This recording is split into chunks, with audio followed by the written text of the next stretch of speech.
Susie? Oh, I just saying, make sure you push return after typing, in case. All right. That's good, Susie, to Susan, because like without the explicit directions, like we just can't follow some of these things in these times. Like, you know, you're like, do this exactly as it is. We've learned that in our directions to our volunteers. Like you got to have stuff like, once you've entered this, move forward. Yes. Yeah. I think that we're all set. Charles Douglas, are you on this call?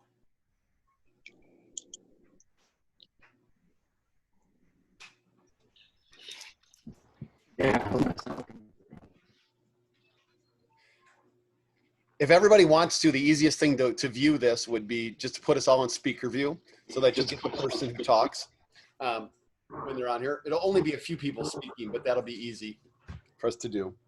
Is that a setting? Yeah, up in the upper right-hand corner, you see either gallery view or speaker view. If you click on speaker view, it'll change it over to one person at a time. I don't seem to see either of those, but I think it's working anyway that way for me, but I don't see any gallery view or speaker view. I got it. An iPhone? Side. If you're on an iPhone, you may not have that. No, I'm on a computer.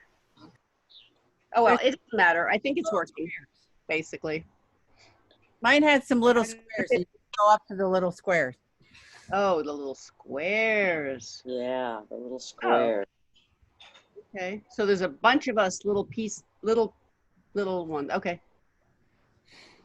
So we're gonna, I'm David. Welcome everybody. And Charles Douglas and I Hello. are gonna be doing some different things on this. A bunch of people speaking. We're gonna toss everybody on mute except for the speakers. Okay, so everybody's gonna go on mute. No offense.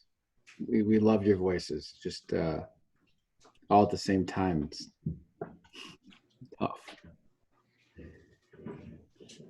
David, I was wrong, man. You said it was like 100 people, man. I doubted that. My bad. Look at all these wonderful folks here. This is great. We are recording, everybody. Just FYI, we're recording. Charles, why don't you go? We're ready to go. We're ready to go now? Yep. You don't want to wait till we get like 150 or 200 people? The train is pulling out. They'll get here. Welcome, everybody. This is the first in a series. So the short kind of reason why this is going on is something happened that happens often at CP. And it's David Domke got bored. So we are having a series of meetings now where we're going to talk about what's in his head. No, we're going to talk about states, y'all. We're going to talk about states and we're going to prioritize some of this. There's so much going on right now in this election. It's tough to figure out where to focus as a volunteer, as a member of a team, a community. And so we're going to kind of wrap our arms around all that and help you figure it out. So David and I have these conversations daily where we talk about which states are most important, which states need volunteers, how do we focus our resources, how do we run this organization? And so we decided to open all that up to you all and share it with you, not just once, but until the election. So this is the first in a series of these where it's going to be a lot of David and I talking along with some CP team members about where to focus our efforts and why. And so a portion of this is going to be us telling you what we think. And then another portion is going to be you telling us what you think or you asking us questions because we want to bring you along. That's what this is all about. We could have filmed a video and posted it to YouTube, but we do things in community and in teams here at CP. And so we're doing this with you all instead.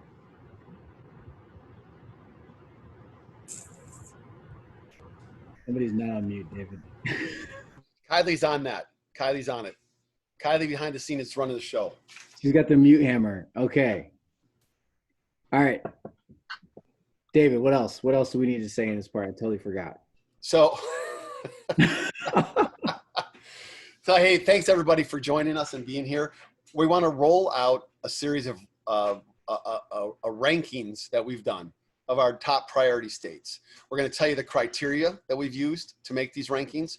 We're going to tell you why we kind of differentially weighted different pieces. We're going to ask you to engage and support certain teams. And then we're going to do a lot of Q&A. All right. And here's the kind of opening bit to this that I'd like to convey.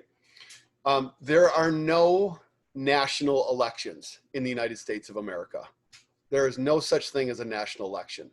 Even the presidency, which is the one thing that you might say is a national election, is actually 51 separate elections. It is 51, it's 50 states plus one District of Columbia. So it's 51 separate elections. So that's the way that a sophisticated strategic political organization approaches the elections. Is we don't look at polls that are national polls, they mean nothing to us. We are interested in state by state calculations.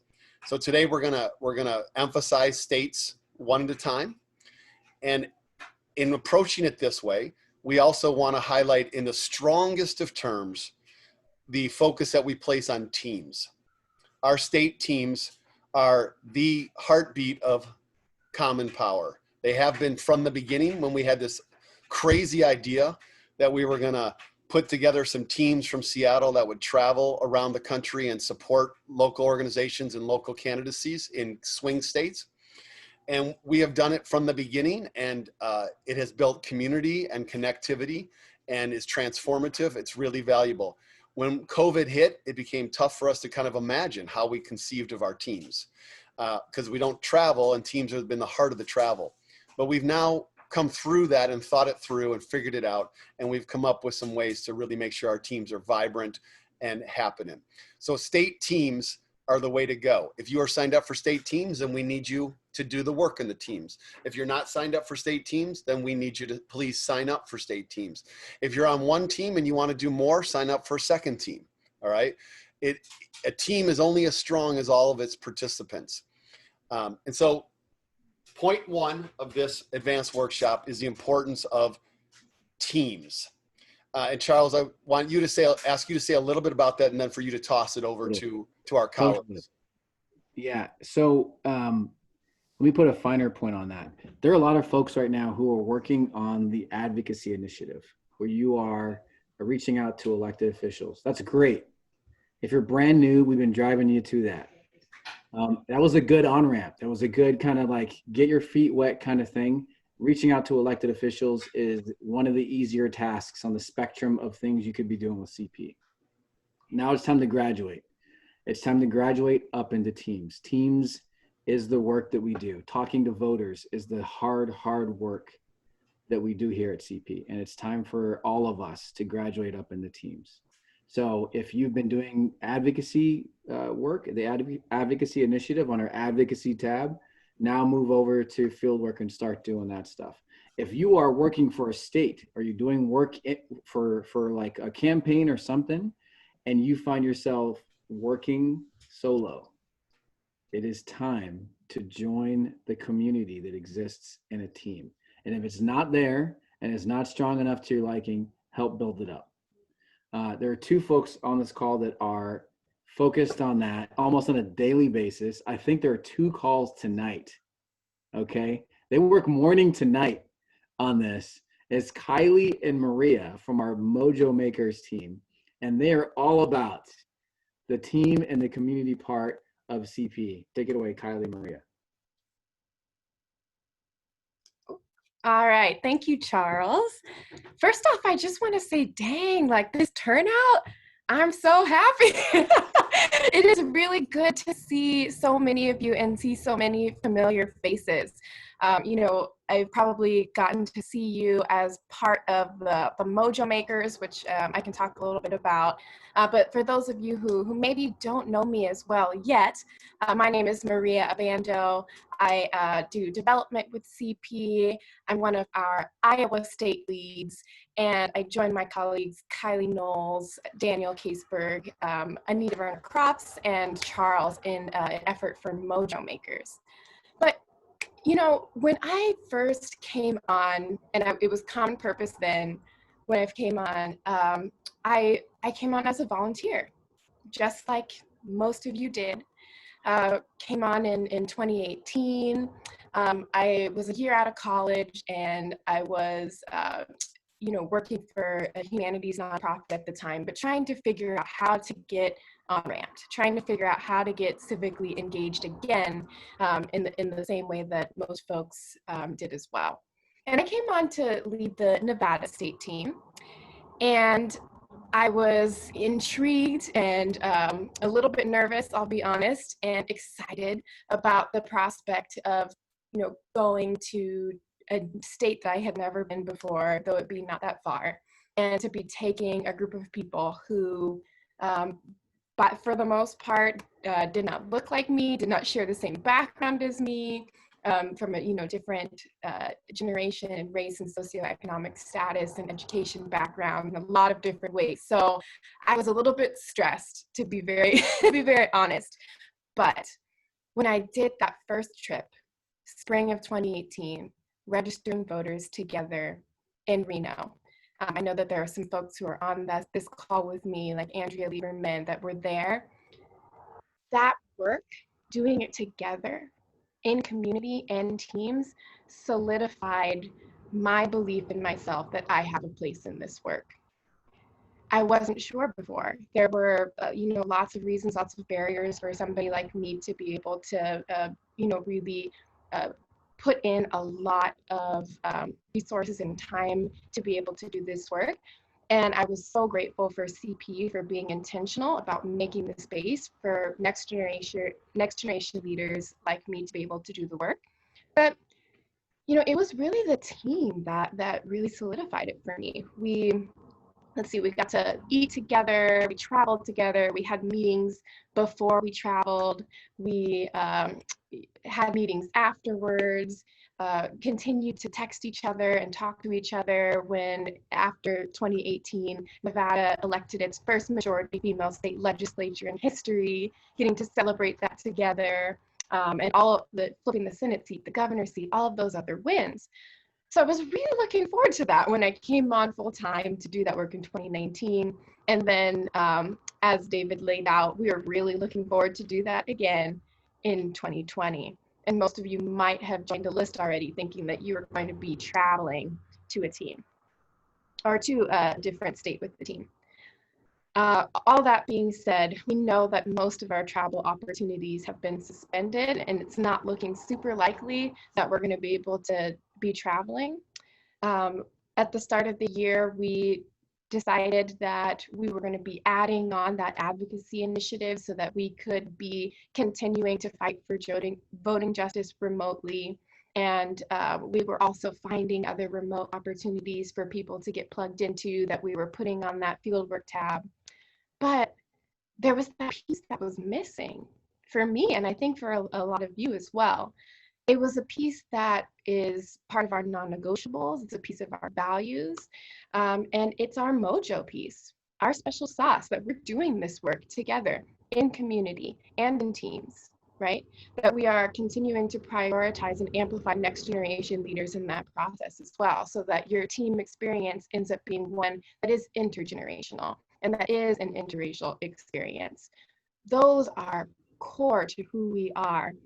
And we realized we needed to make sure that we were still bringing that mojo and making sure that that experience continues to be one that we're able to carry forward into the future. So from there, Mojo Makers were born.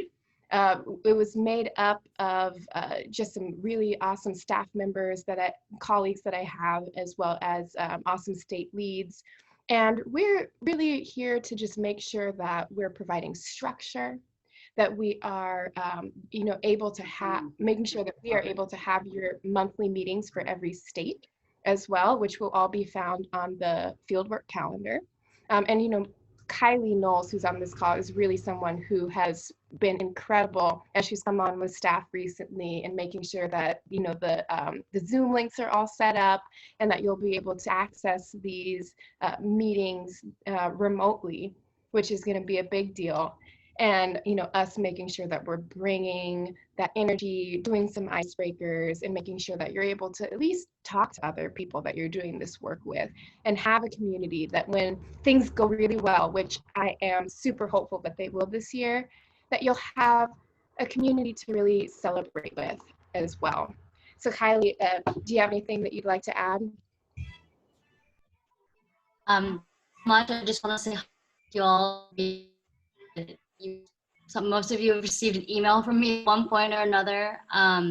Like Maria said, I just joined staff CP. I'm a rising junior at the University of Washington, and I know from my own experience that teams are so important to CP. I'm so thankful I've made friends from my team. I'm a co-lead for North Carolina. Special shout out to Reese. We're getting coffee, especially this coffee. So I'm really excited for that. And I'm meeting and getting to our team calls. So very much for being here.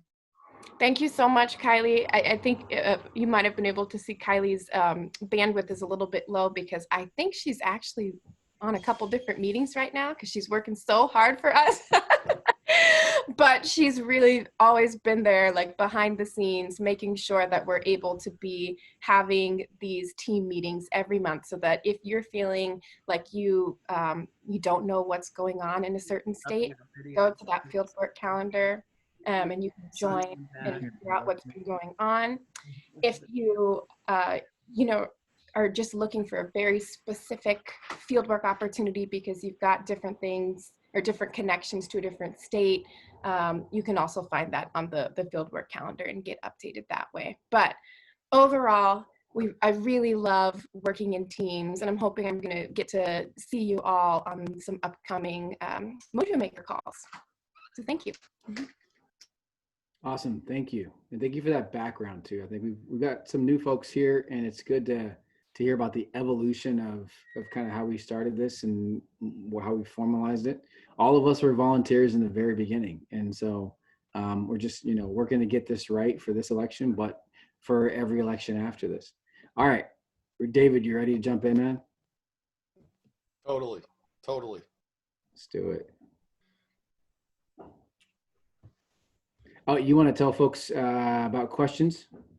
Oh, sure. We'll be glad to answer questions. Oh, in about 20 minutes, we'll be glad to answer some questions. So just go ahead and note those, and then we'll start to take them. We want to get through some material that is going to probably address several questions you might have.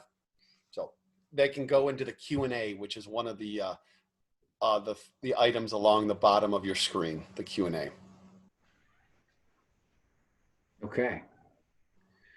Okay, we're going to jump into criteria of how we came up with this list. Again, this is a list that is current as of this month, like as of July 2020. And we're going to update this, I think, every week, every other week. Dude, it's current as of today, now, okay? You're selling me short here, man. This is current as of like 5/22. As of this moment. Okay. You're right. Some of you have seen a David Domke lecture, and he brings in tweets that are like in the hour before or like the minute of the start of the lecture. So you're right. I apologize. You are relevant to the minute, sir. You are. Thank you.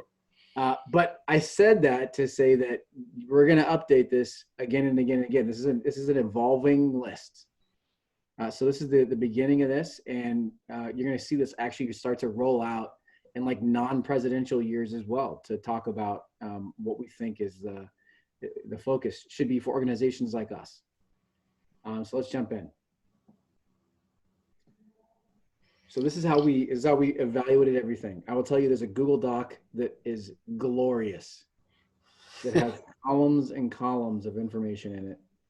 Maybe we'll share that in the end, but that's what this is pulled from. Go ahead, David. Sure. Yeah, we will make it available on the website for those of you that really want to dive in.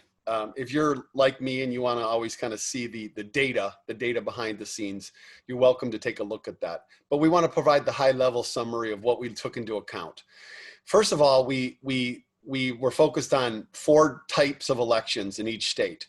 From the beginning, we've always been focused on these 4 elections. And we don't just assess whether something's important, like what election is not important. All elections are important. What we also assess is whether or not there's a possibility of us making a difference in those elections. So we looked at the presidential elections, and there's no question that there are certain states where the presidential race is more important than others. It matters more in Wisconsin or Pennsylvania than it does in Wyoming or, North Dakota. It does. Second, we looked at Senate races. It's my view that everything hinges on the Senate, that as the Senate goes, so goes everything else this year. So the US Senate elections are very, very important. We looked at some crucial US House races across the country. There are 435 House elections every year, every 2 years. We focus on the ones here that tend to be very purple. They tend to be swing districts around the country. And we want to support people we've already supported, and we want to help to try to invest in others who might be able to flip a district or move it towards a more progressive space. And then there are a series of important state elections across the country. There are Supreme Court elections in states. There are ballot initiatives. Unfortunately, not as many ballot initiatives this year because COVID has made it very difficult to get signatures. But there are some important state elections, some for state legislatures, like in Texas, or state Supreme Courts, like in Ohio and Michigan. So the first criteria we took into was four-parted, looking at 4 different kinds of elections across the states. The second criteria we looked at. 1 second. Of those 4, which is the one that is the most important? Yeah, it's the Senate. This is the U.S. Senate. Here's my take on this, that the Democrats, and we're not the Democratic Party, but they are the party that supports voting in America. So it's a slam dunk that we support them right now. Maybe that'll change in the future, but they're the only party that supports voting justice like in the way that we do. So we support them only right now in terms of our candidates. It is possible for the Democrats to win the presidency and to do poorly on the 3 other measures here. It's possible. That does not do us any good at all. All right. I mean, it's better than the alternative, but it doesn't move us along. It's possible for us to do well in U.S. House, but not to satisfactorily do well enough in the presidency or the Senate or the state elections. And same thing with state elections. We could win in a few states and not do very well in a lot of other things. But it is my view that because U.S. Senates are statewide races in every state where they are statewide races, that it is simply the case that whoever wins the Senate races will carry the rest of these 3 areas significantly. So the Senate is the key piece. This fall, I'll be doing a series of elections in September. And one of the points I'll make is that for the first time in US history in 2016, there was not a single state where a senator of one party won it and the president of a different party won it. They were all aligned. All right. It's the first time it's ever happened in US history. And that's because we're polarized as a country. The Senate, as the Senate goes, so goes the presidency. So we put a lot of weight on that, and you'll see it in our rankings. The second major criteria is COVID voting. What's the voting look like in these states? Is it accessible? Is it more accessible than it was in 2018? How much is the state making it easier to vote? And the reality is this varies widely across our states. But we are having a lot of success in our COVID, in our advocacy initiative to try to make more accessible voting. And we took all of this into account state by state as well when we assessed it. So again, we got a Google Doc that's got multiple columns in all of this. Those are the first 2 things: elections and COVID voting. The other three are the ones that Charles gets to talk about, and they're super cool. David's a little jealous because he always talks about elections and COVID voting in his lectures. The last 3 are the ones that we talk about internally behind the scenes a lot. And so this is the first time it's kind of coming out to the rest of the CP. The paradigm shift is probably the other most important thing to us. So a lot of focus right now is on the 2020 election. Those first four things, those are the bullseye for everybody. The way that we are different than other organizations is we are looking beyond this. We are built to exist and make change beyond this election. We all left our jobs to do this work because we don't just believe that this election is important, but we believe in 2021 and 2022 and onward. So the paradigm shift is the potential for us winning in certain states and changing the country. Changing the country, largely because the voters in those states, them pushing the elections to a win for the Democrats means a massive shift in power dynamics in this country, specifically in certain states. And we'll go into those. So paradigm shift, and whether or not a win in that state would be a shift for our entire country, that is a heavy, heavy weight for us. The money part, and this is one where, you know, I'll let David say something about this. Somebody please, I'm gonna make a request here of the audience. Ask a question right now about money. In which states and which elections are pushing focus because of the amount of money that's gone towards some of these races. Please ask a question right now about that. We'll get to it later. David really, really wants to talk about this. But a measure of focus, of national focus, that's not the pundits, that's not polling data, but is about donors and about regular citizens and what they care about, is about how much money is flowing into which elections. And it's surprising. It's really, really surprising. And some states have moved up our list because of how much money is flowing into some of these races. So we'll talk about that. The last piece, and this goes without saying almost, but it's CP. It's common power, formerly known as common purpose. And for those of the folks who are wondering, we have changed our name from common purpose to common power. We can talk about that in the question and answer section if folks have a question about that. But how CP factors into all of this, where we send our teams, where we send you all, where we send our volunteers. That's a huge part of the rankings as well. And that also will shift over time. And a part of the reason why we're doing this is because we want to constantly, in the weeks leading up to the election, is it 12 weeks? No, 14 weeks we've got now, David? Leading up to the election, we want to make sure that we kind of turn the dial a little bit here and there and direct volunteers in the best way possible. Okay, enough of that. Let's jump in. Did you say something about CP? I did. You're in there reading questions about money, probably. Yeah, I was making a question. Yeah, so some of you are asking like, hey, where should we devote our money if we're going to invest in a Senate race? Yeah, you're going to get that very clearly here in a minute. What we're doing when we talk about money is we're assessing where the money's flowing. We're not saying that you should put your monay there. We're saying where is the money flowing, because we want to make our investment be the biggest bang for the buck. Okay, so all right, next we are now going to go then to our action index. And don't go yet, Charles, please. I'm not. I'm waiting for the lead in. Let's go. So we have 20 states of focus in this election. All right, or 20 states of focus in this election that we are focused on. In an ideal non-COVID world, we would have 20 teams going to all these states. We aren't quite in that position, but we do have teams functioning in almost all of the states, and we're starting to get them rolling. This is what helps. Part of what the Mojo makers do is they help to get the teams rolling and really solid.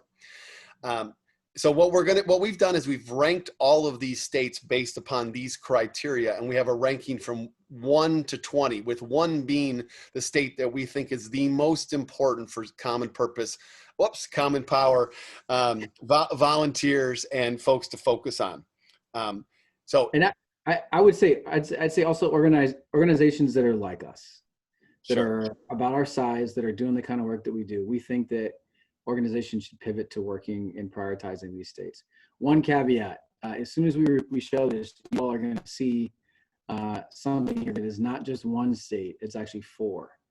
And you're going to have a lot of questions about that, and we're going to reveal what that is at the very end. So technically, it's more than 20 states. It's fine. We're going to get through this. This is good. Here we go. All right, we're ready. Okay. Here's the full index. We're going to read through it. We're going to do it David Donkey style and read through every single thing. Ready? You ready, David? Arizona is number 1. North Carolina is number 2. Michigan is number 3. Pause. We're going to pause. So what you're hearing in that first 3 is a different top 3 than you see in other lists. And those are further down. I just want to call that out. Our top three are different than other top threes. And what normally is in the top three are way further down the list. And we'll talk about that. Iowa, then Florida and Georgia, Maine, Montana, and Texas, and then Colorado. Those round out the top 10 states that have moved up for various reasons. Next up, oh, go ahead. Yeah, there are 10 more down here on the right. The Washington one, which is 20, is cut off, Charles, on my screen. I don't know if it's cut off on your screen. But Pennsylvania's 11, Wisconsin's 12, Minnesota 13, Alaska 14. Deep red, an initiative we're very excited about and we'll be talking about, is 15, Ohio 16, Kansas 17, Kentucky 18, Virginia 19, and the state of Washington 20. Now, a couple things to say again about these states. The elections in all of these states are important. That's why we selected the states to begin with. But we consistently get a question from volunteers like, hey, I have limited time and resources, and I'd love to know where you think, where we, the leaders of common power, think we should devote our time and energy. So we've taken all those criteria into account and we've delivered it this way. Charles, you want to go to the map? Well, let's tell people exactly where we need the help right now. Okay, so when we look at these states, there are some states in particular that we'd love volunteers to sign up on. These are states where we really, really want more people. They're partly because the other states have larger teams already, and they're partly also because these are states that have moved up, and so they haven't been as central in people's thinking about the places, or they weren't even on anybody's map to begin with. All right, so we need you in Iowa for the Iowa team, Montana, Texas, Colorado, Minnesota, Alaska, Ohio, Kansas, and Kentucky. Those are the states where we're asking all of you to invest time. If you don't have located in one of the other states, then go ahead and pick one, please. Yeah, the other thing I'd add is, if you're in, say, Arizona, North Carolina, and Michigan, we don't need everyone to leave your teams and go to these teams instead. If you've got the bandwidth to do your state plus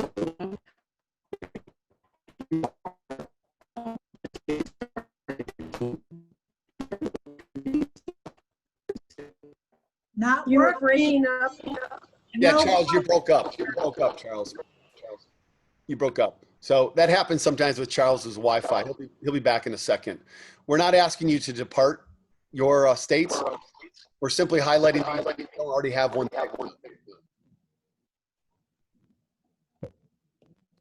Okay, can you hear me? Yeah, you're good again. Okay, that may happen. So there's another event going on right now, and Larcy is a floor above me running that one. So if that happens, just take over, man. Okay? Sure. Let's head to the map. So these are the states we're asking you to engage in. Now, let me say it this way. We got 4 months left. So if you got bandwidth to do 2 states, then do 2 states. All right? We could use you. We need it. We need to push. And these are the rankings that are by state, just listed by state out here. Can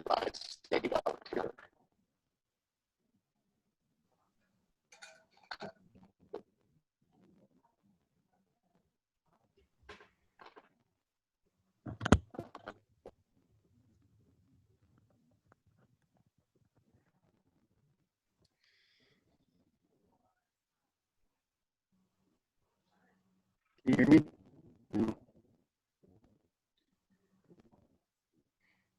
Yeah, I can hear you. Can you take it? Yeah, mine is breaking up a little bit too. It's breaking up. Everything's breaking up. Yeah, mine almost never breaks up. Sounds like it's a little bit better now. No, it's still breaking up again. It's the Russians. It's only happening. I think Charles needs to mute. I think it's coming out of your sound is, there you go. Okay, go David. Okay, Maria. Maria, you are dead on. That's awesome. Thank you. Charles, can you hop back to the chart, please?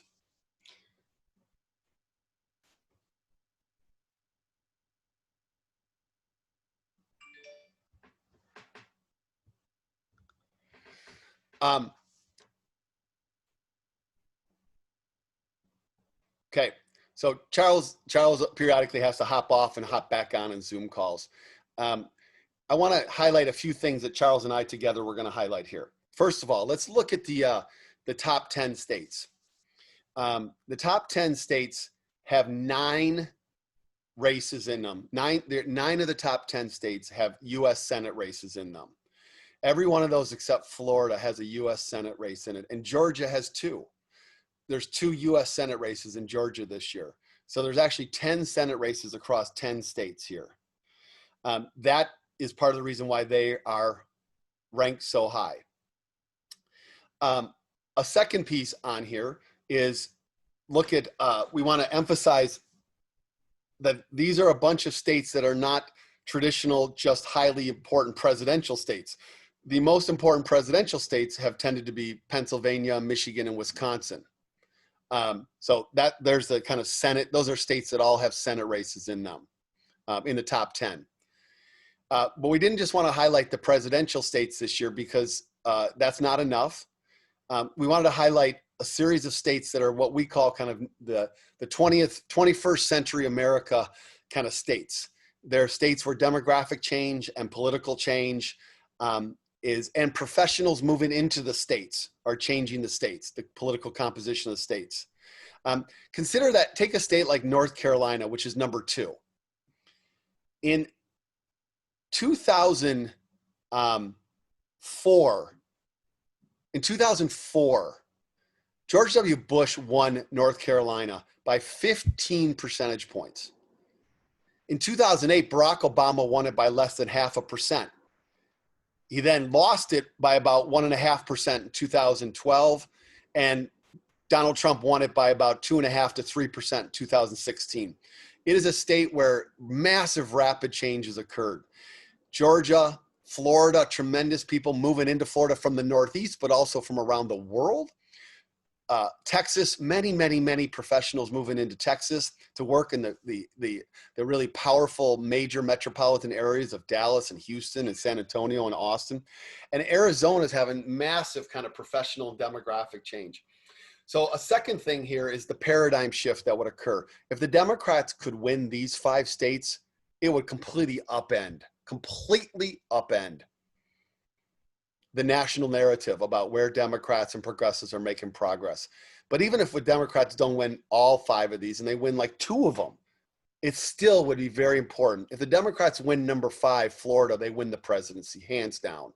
If the Democrats win in Arizona and North Carolina, they change the narrative. If the Democrats win in Georgia, we're profoundly changing the narrative. And if the Democrats win in Texas, then we are into a whole new environment. So these are paradigm shift top important states. So we want to make sure that we emphasize that we are not taking anything for granted, that winning the presidential race is paramount, and hopefully winning the Senate is right there. So if somehow the political environment were to change and to kind of start to reverse and start to trend back towards Donald Trump, then we will make changes. And so we intend to update this in the middle of August and then to update it one more time in the middle of September.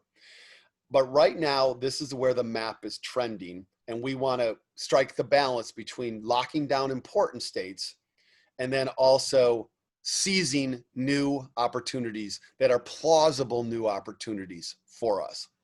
So just as an example of this, Maria, I know you're still out there. Can you give us a little bit about Iowa, number 4, please? Can't hear you. You're on mute. Yep. Thanks. Okay. There's so much going on in Iowa. Iowa is, I think I mentioned I'm one of the state leads for Iowa. I didn't know anything about Iowa when I was asked to lead the team. I was a little bit nervous about it, but the more that I've learned about it, the more I've just become so excited and invested in the state of Iowa. So I'm hoping that more folks can join us. We've got a meeting, a Mojo Makers Iowa team meeting this Saturday, actually, if you want to really get into the weeds with us. But just to give you a little bit of what's going on, a really important Senate seat, very flippable. with Senator Joni Ernst, who's Republican. We're going to get her out of there with Democrat Teresa Greenfield, who is out fundraising her and definitely going to win that seat. We've got really important House races with a couple of women that were elected as well in 2018, who were actually the first women ever elected into House of Representatives from Iowa. So we want to help them out, and a couple other important House seats as well. We've got 5 Supreme Court races in Iowa as well. All the way down the ballot, we even in the state legislature, like some really cool and really important things. One of them we're looking at, we've got Christina Blackcloud, who would be one of the actual first person from an Indigenous community in Iowa elected into the state legislature. Let's also, we got recently the Secretary of State has mailed everybody absentee ballot applications, which is amazing. We've been given a go ahead to mail out absentee ballot applications, which we didn't think he was going to be able to do. So all of that is pretty awesome as well. Uh-oh. Sounds like you guys are having a little trouble hearing me, but overall, really important state. We've got a meeting on Saturday. I really hope you guys can join. Yeah, let me pick up Maria. I think, Maria, when you lean a little closer, it's a little better. So yeah, so in Iowa, there are 3 competitive U.S. House races. There is a vital U.S. Senate race. There are 5 state Supreme Court elections. Let me just tell you one thing. Let me just go a little bit deeper on Iowa. Just Friday, the Iowa Secretary of State, who's a Republican, announced that they're going to mail absentee ballot applications to every registered voter in the state. This was something that we have fought for in our advocacy initiative. It is something that is a major win, and it had to overcome Republican opposition in the state. The governor is also said that she's going to issue an executive order to restore voting rights to formerly incarcerated for felony people who currently are lifetime disenfranchised. So she's going to do that, but she hasn't done it yet. So we're still pushing to get her to do that. And when that happens, we're going to open up another dozens of thousands of people that we want to try to register to vote. And then Joni Ernst. Joni Ernst is the sitting incumbent Republican senator in that state. And she said Thursday or Friday that if Donald Trump is beaten and the Republicans lose the Senate, that she would still support the Republican Party confirming a Supreme Court justice in a lame duck session in December. Everything contrary to what they said was important when they refused to seat and consider Merrick Garland. She said, I'd still do it. All right? This is not somebody that is at the top of our list for caring about a just and inclusive democracy. This is state 4, folks. What does it take to get number 1 in our list? What's it take to get number 1? It's the state 4. So these are some of our states. And we just wanted to give you a little sense, and we'll get Charles back in here trying to see if his sound is okay. Give you a little sense of how they've moved over time from where their rankings were previously. We're not talking about that. We're not. We don't have any time. We have to talk about the really, really important things. Got it, man. Got it. 1, this is where we need volunteers. Again, we did it in list form before. Now we've got it in map form. Some people choose their states based on, or this is when we were traveling, people chose their states based on which states had direct flights from Seattle, which is totally practical, totally great. Now you may have a favorite region of the country. Some of us are visual learners. Here you go. Choose your state that you want to do the work in. So that's one thing. The green are our important states, the states we want volunteers in. That's right. So going back to this, there's one thing here that stood out. That really, really, really stood out. And that's this deep red thing. It wasn't 1 state. It's not 2 states. It's 4 states. 4 states. And I think, David, you've teased this thing over the last 2 weeks in your email. Yeah. With like very little context. And for those of you who received David's email, you know there's a lot of context in those emails. There's a lot of information. So to receive minimal information about something should have piqued your interest. So we're gonna talk about deep red here. and we're gonna do a visual, which I think will help people to understand exactly what this is right away.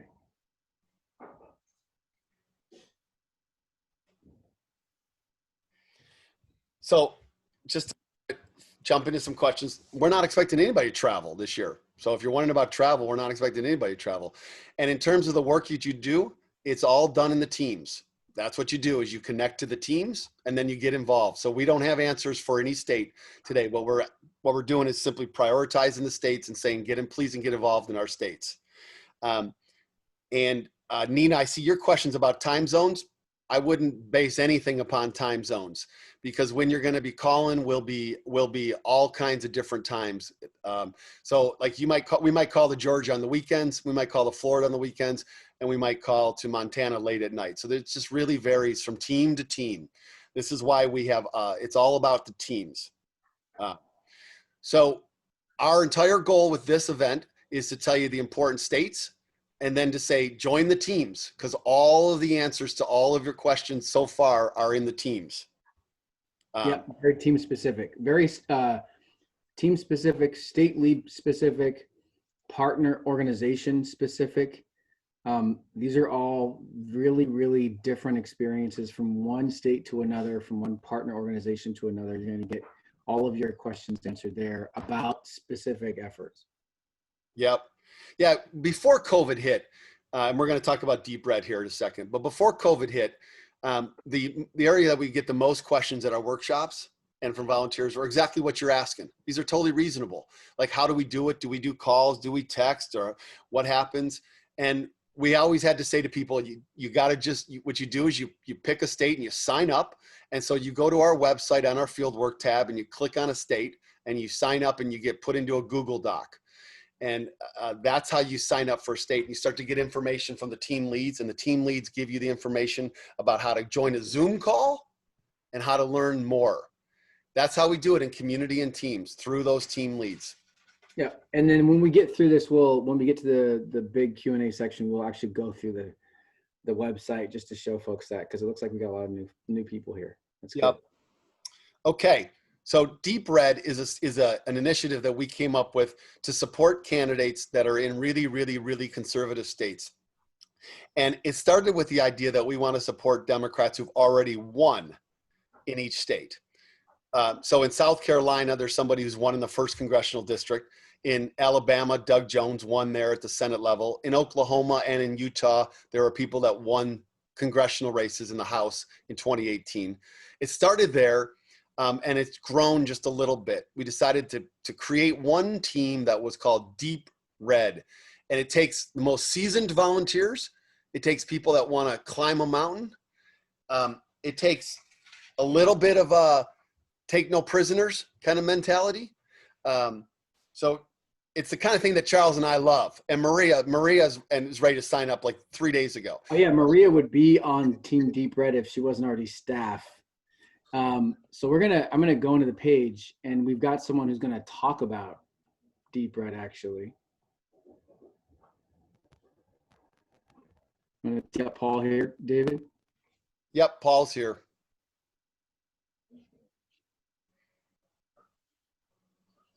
It's probably gonna take 10 minutes for this website to pop up for me. So why don't you get Paul going? Paul, go for it. Okay. Hey, everyone. I'm Paul Bloom. You may have heard my name if you attend any of David's lectures as the Zoom master, the person running the Zoom. And I am just super, super excited when about 10 days ago, David and Charles called me up and said, hey, I've been asking to do more. And they said, well, this Deep Red thing we've been talking about. And do you want to lead it? And I'm just super excited to do that because, as David mentioned, the way I kind of think about Deep Red is that there are these little islands of blue in a sea of red in most of these states. And the representatives, like in the House, who won these seats in Utah or in Oklahoma or South Carolina, they won seats in districts that have not been held by a progressive candidate or a Democrat in sometimes dating back to like the late 70s or early 80s. So in 2018, they overcame, they won in districts that Trump won by 15, 18, 20 points, which says something about these individuals and about the opportunity. And the way I think about it as these are beachheads. And if we can help these candidates retain their seats in a year that's going to be more difficult, frankly, because of the presidential election, there's an opportunity to make lasting change and bring more progressive candidates to these states over the long term, so that we help ensure that these are not just aberrations, little blips that happen one year, but actually can build and can sustain. But the team is going to be a little bit different than other teams, other state teams, because partly for a few reasons. One is, there's going to be some uncomfortable calls, right? We're going to be calling, we're going to be texting, we're going to be doing whatever our partners ask us to do. And because they are very, very red states, and because these races are for the most part rated as toss-ups by the Cook Political Report, we're going to be having a lot of interaction with folks that may not agree with the candidates or may not be in favor of the candidates that we are helping out. And so as a volunteer, it's something that you need to be comfortable with. You need to be comfortable and almost embrace having those difficult conversations and be okay with it, and then be willing to kind of move on to the next one in the same positive state of mind. So that's one element that makes Deep Red different and something to think about. Let me jump in here for 1 second here. Sure. So let me just I want to really, really accentuate this point. Calling voters who have strong disagreement with the route you're calling is not easy. It's very difficult. Even seasoned volunteers, some of them have decided they don't like to do that at all.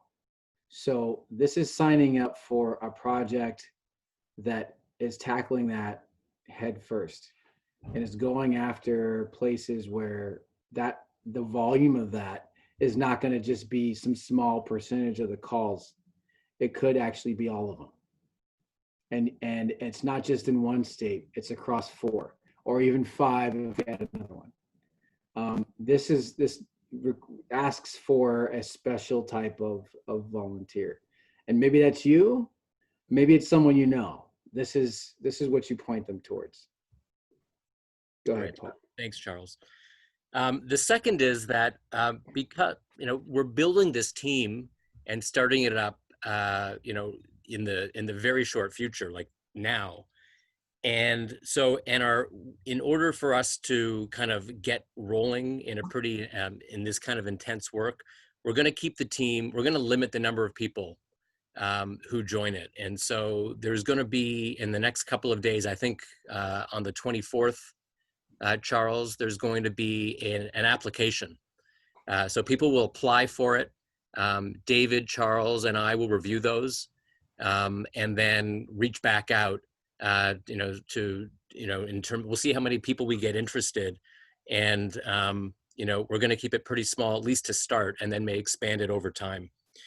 The third thing that makes it a bit different is that it's all 4 states. And as Charles mentioned, potentially even 5. Right. So this is not like you're signing up to work just in Utah or just in Alabama, but you're signing up to work all these states. And that's going to require both the ability to kind of multitask and hold those different things in your mind and the ability to be flexible. Right. You could be working on Alabama one day, South Carolina the next, Utah the next. We might have a program where we think, hey, these next few days, we really need to go all in on South Carolina. And then last minute we change. And then we say, you know what, there's some really important stuff going on in Utah right now. We need to focus our efforts on Utah.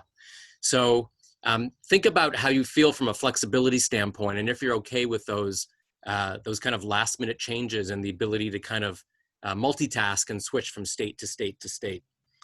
And then the other thing is, because there are multiple states and even more than one campaign in some of these states that we're going to be working with, there's going to be a lot more information coming in.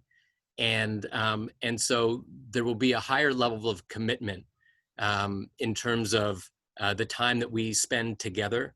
I'm thinking it'll likely be once a week. We do a Zoom call to share updates, to share learnings from each other, across each other. You know, how do you deal with these calls, and what are the kinds of things you're hearing on some of the more uncomfortable calls, and how have you dealt with that?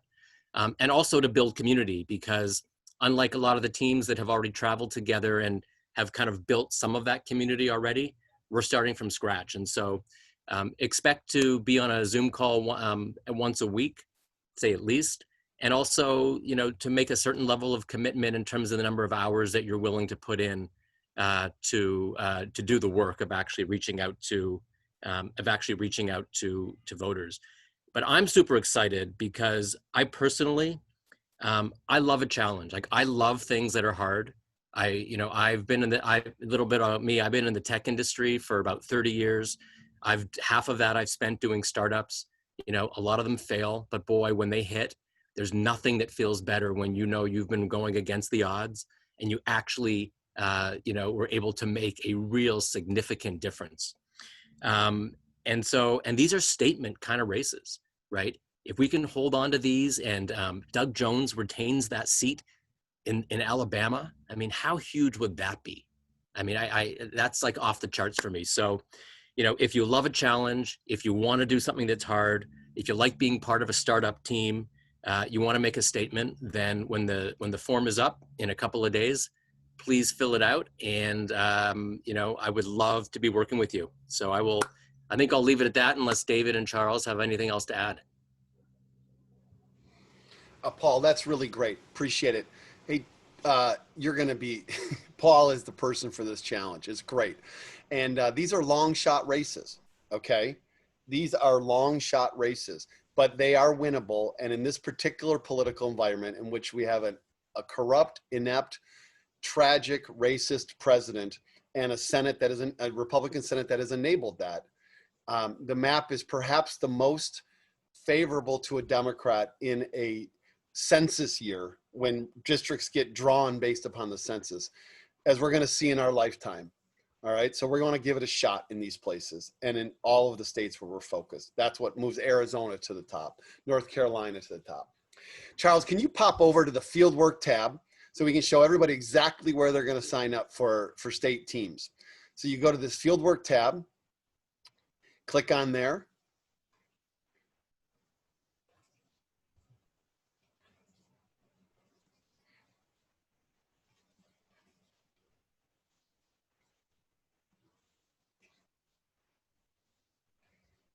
And what you get on this page is a map and a calendar. All right.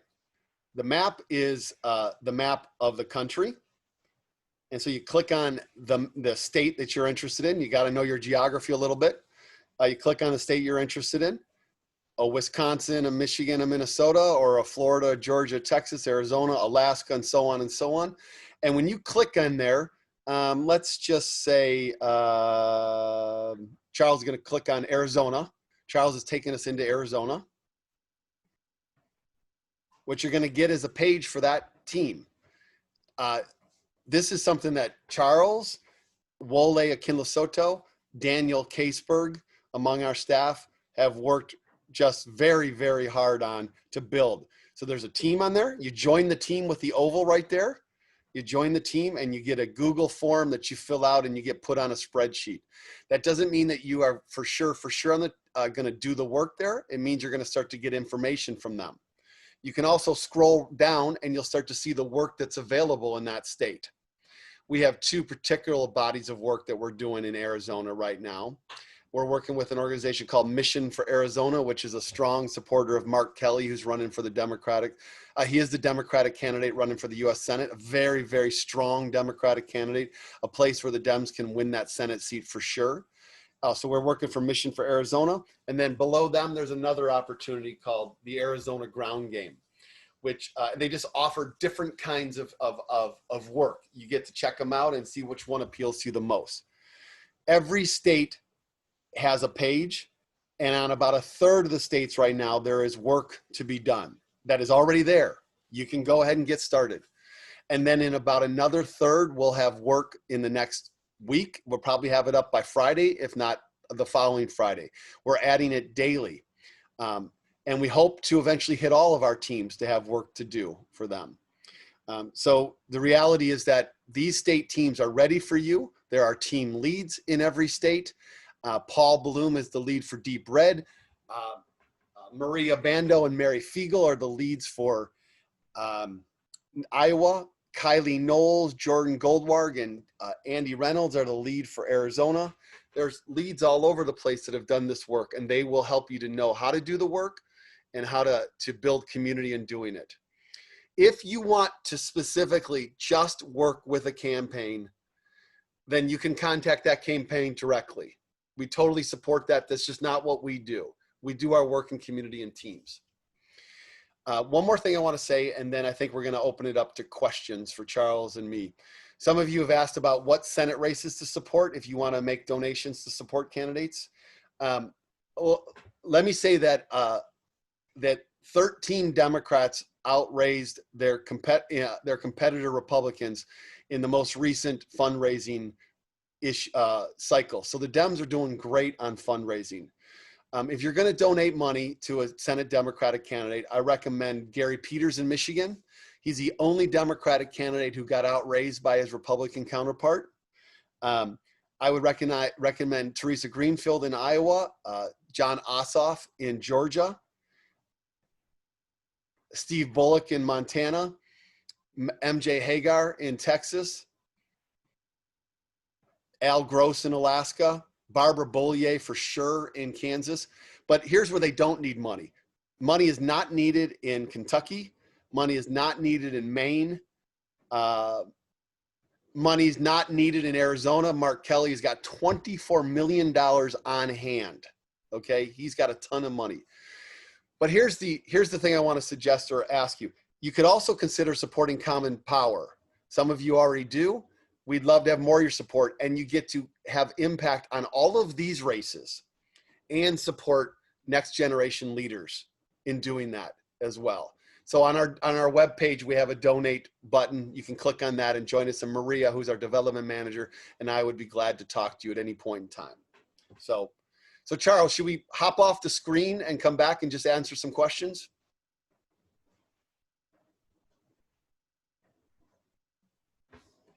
Yeah, totally. Then my computer will work.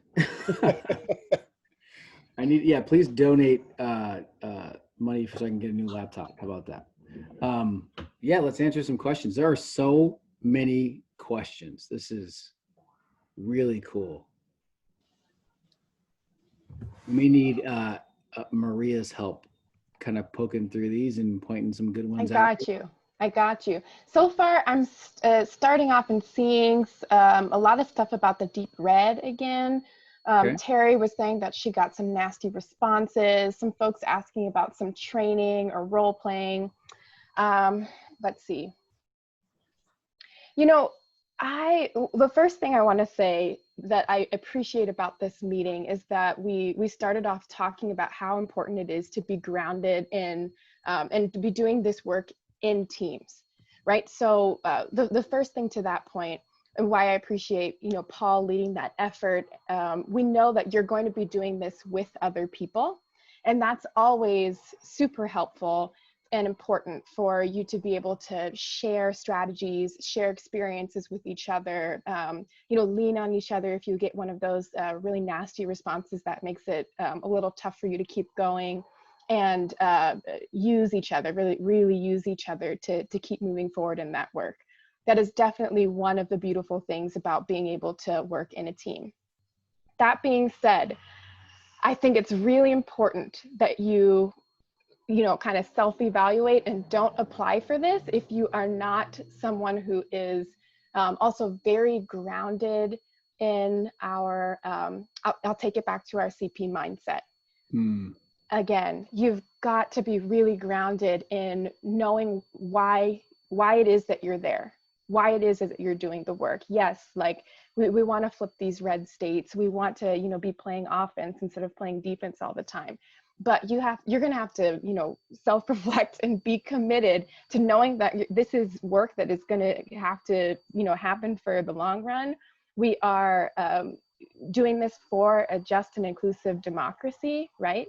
And also remembering that it's our responsibility to be taking action, and that oftentimes that responsibility comes from a place of privilege, right?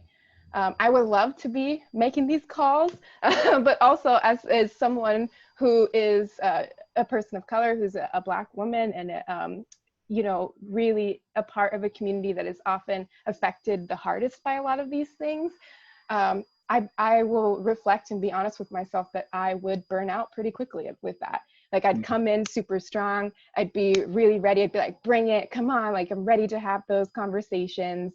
But I personally would probably, struggle with that. So I think it's important for us to make sure that you are someone who is very, very strong in that space before you even consider applying. And then otherwise, I'd love to call people and practice if you wanted. That's great. That's great. So on that note, also, somebody asked about where our donations go.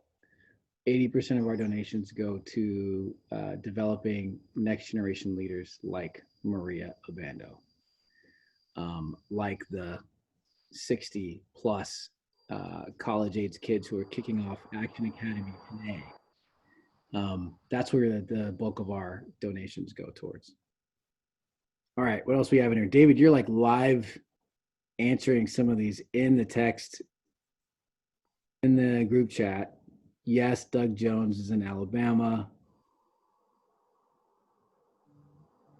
Somebody asked a question about Montana. So Montana, the opportunity for Montana was taken down because it was a postcard opportunity that was finished, and another one will be stood up here very quickly. We actually used to have more opportunities for more of these states, but either their special elections have finished already, or the partner org kind of closed the window for one opportunity, and we're setting up the next one. So we kind of cycle through these things pretty often. Keep checking back for the latest opportunity for the state that you're interested in.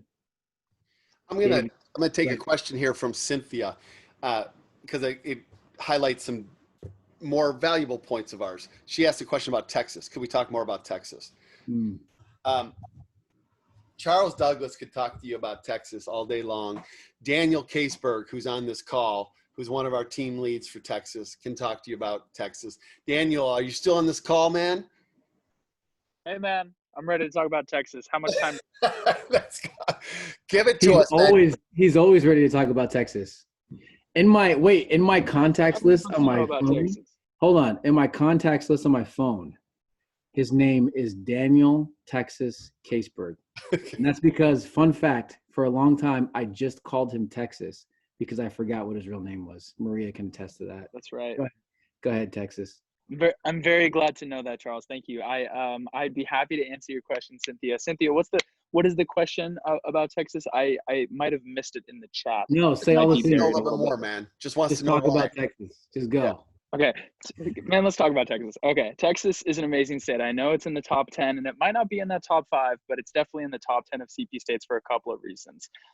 One among them is that there is major demographic shifting in Texas, and I'm going to put this out right here that after this election, 2024 and beyond, Texas will be a reliably blue state for the next 100 years.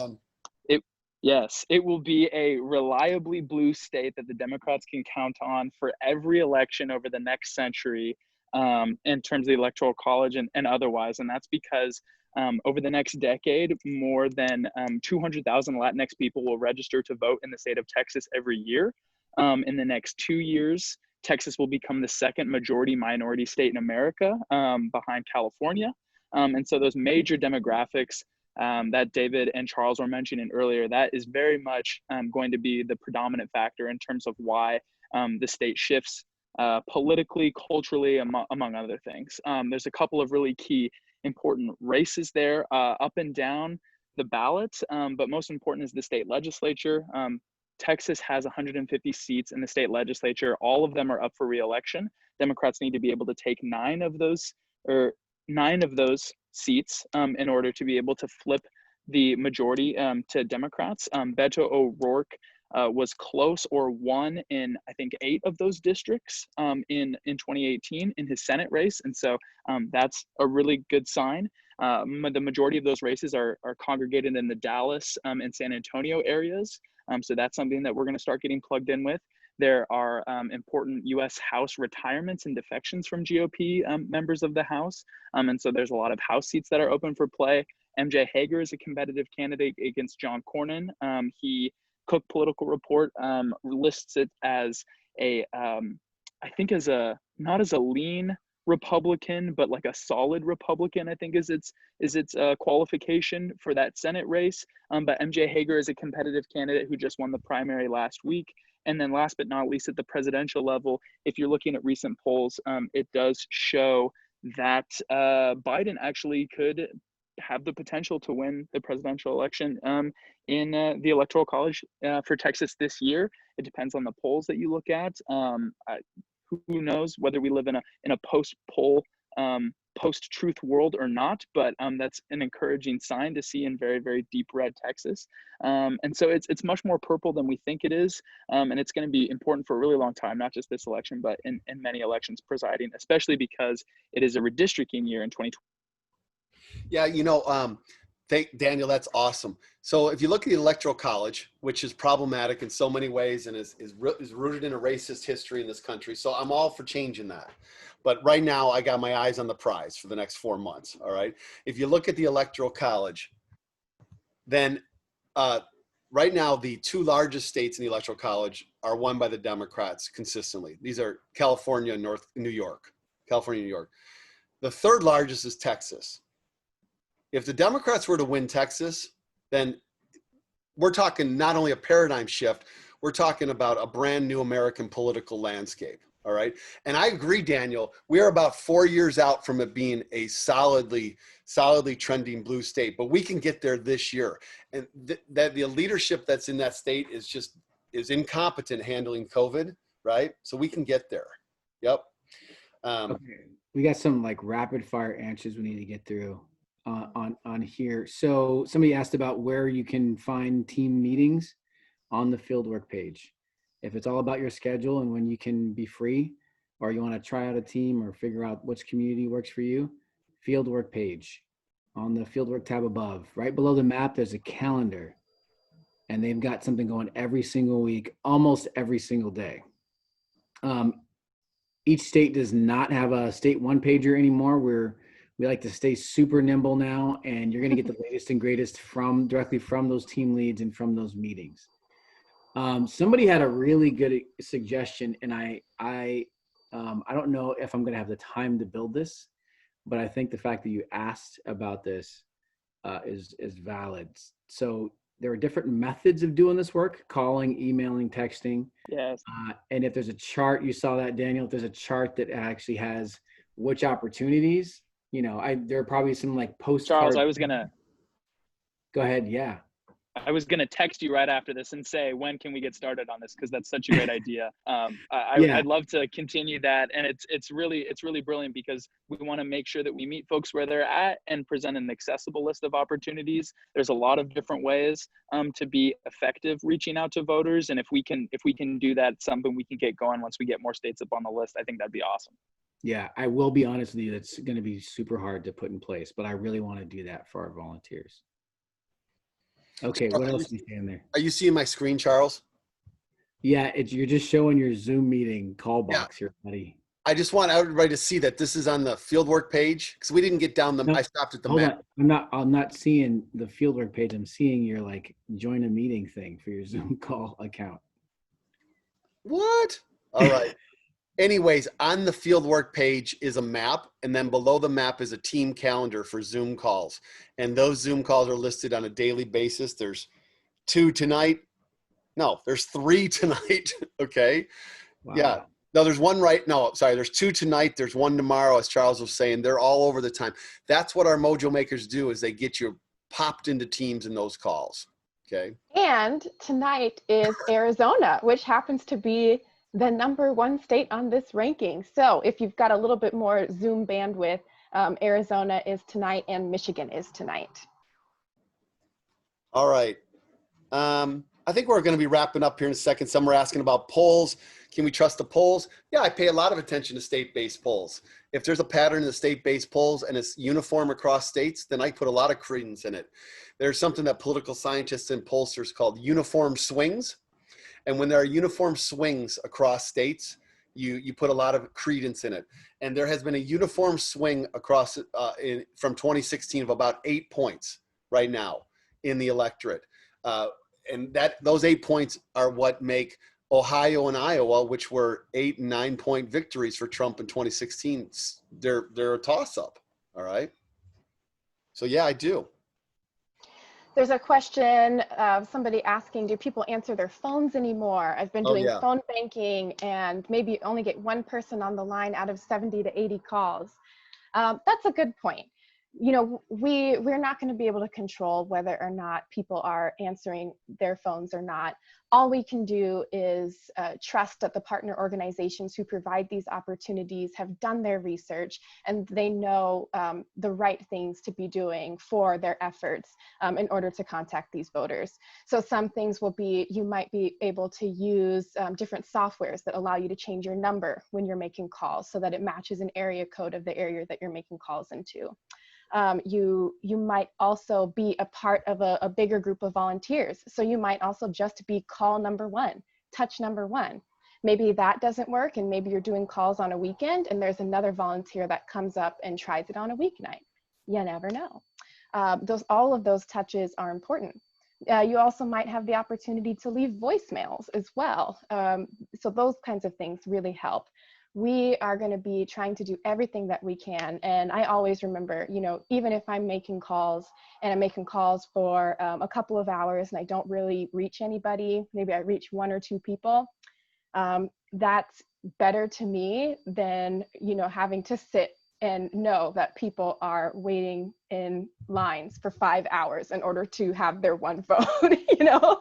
So I always am thinking about, you know, why it is I'm doing what I'm doing. I'll go ahead and make calls all day if I know it can help.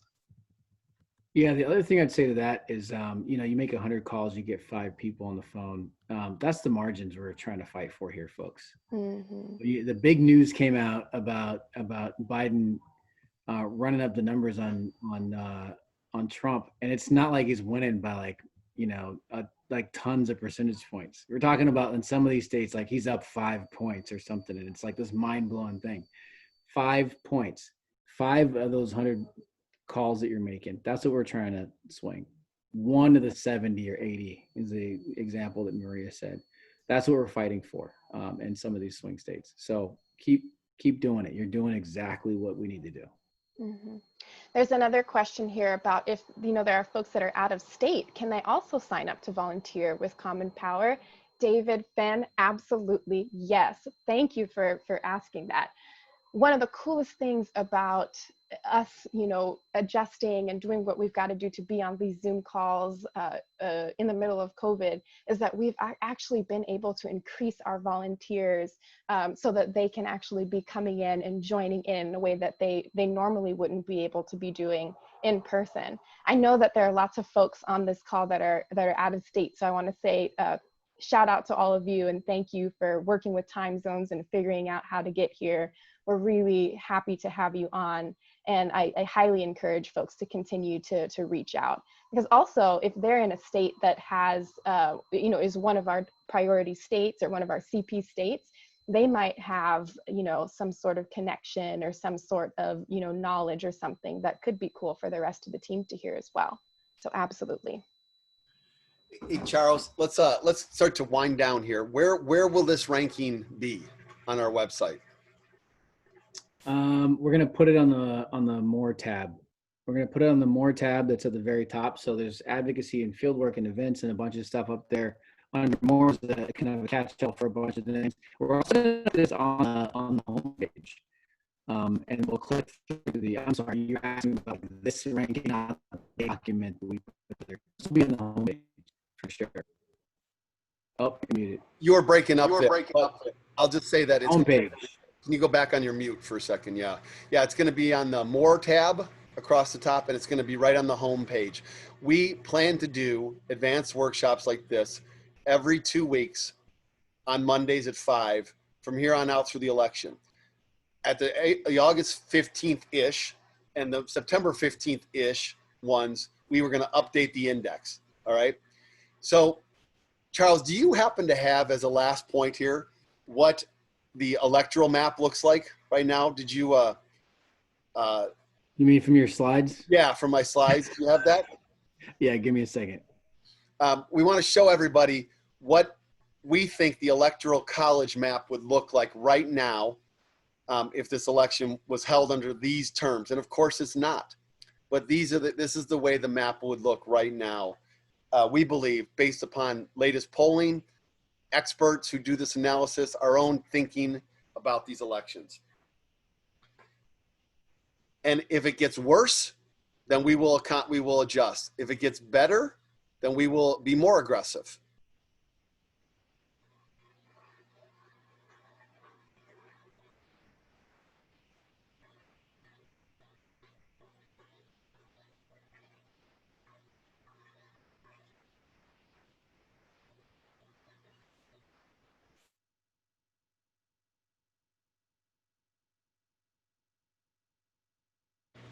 You want me to pop it up? Oh, you got it. Okay. That's the aggressive map.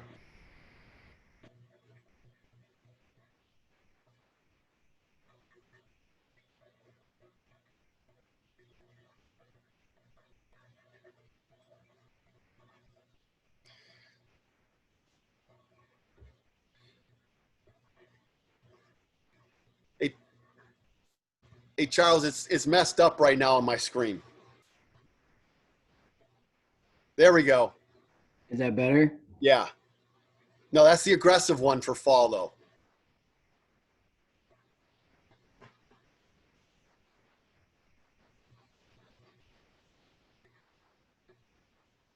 Oh, no. This is the best right here.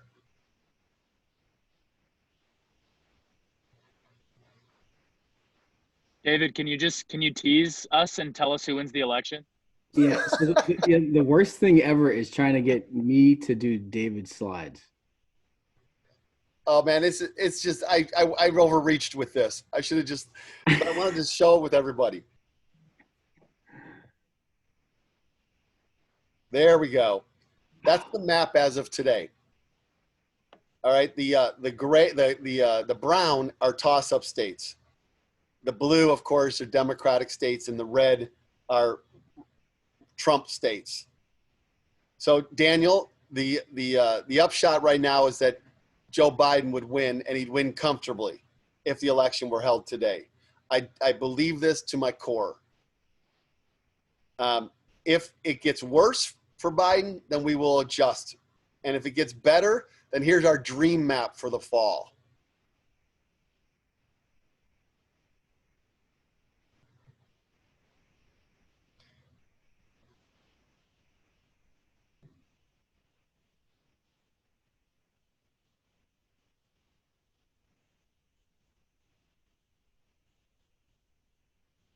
So this is the map that we would,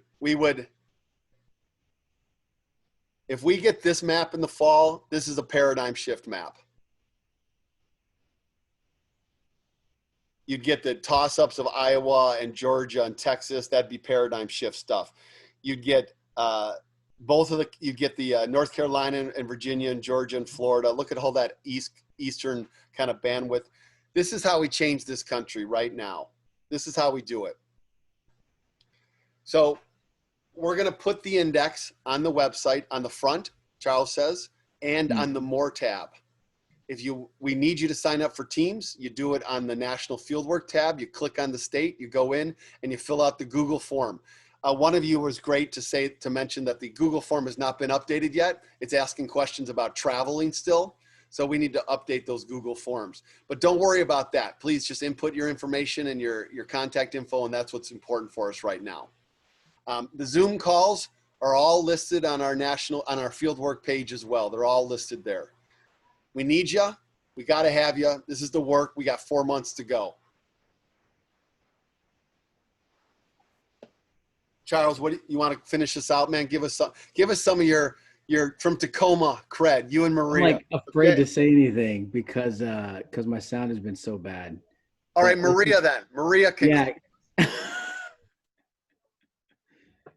I don't have much to add other than I really appreciate everybody being on this call, getting a chance to see everybody's faces, you know, being in community and, you know, recognizing that we're not alone in this has been a real wellspring of energy and inspiration and joy for me. So just thank you to everybody. And I'm going to be hopping on to that Arizona call not too long. So hope to see some of you guys there. Thanks. Perfect. Thanks, everybody. We'll see you later. Let's go. Let's go to work. Go team.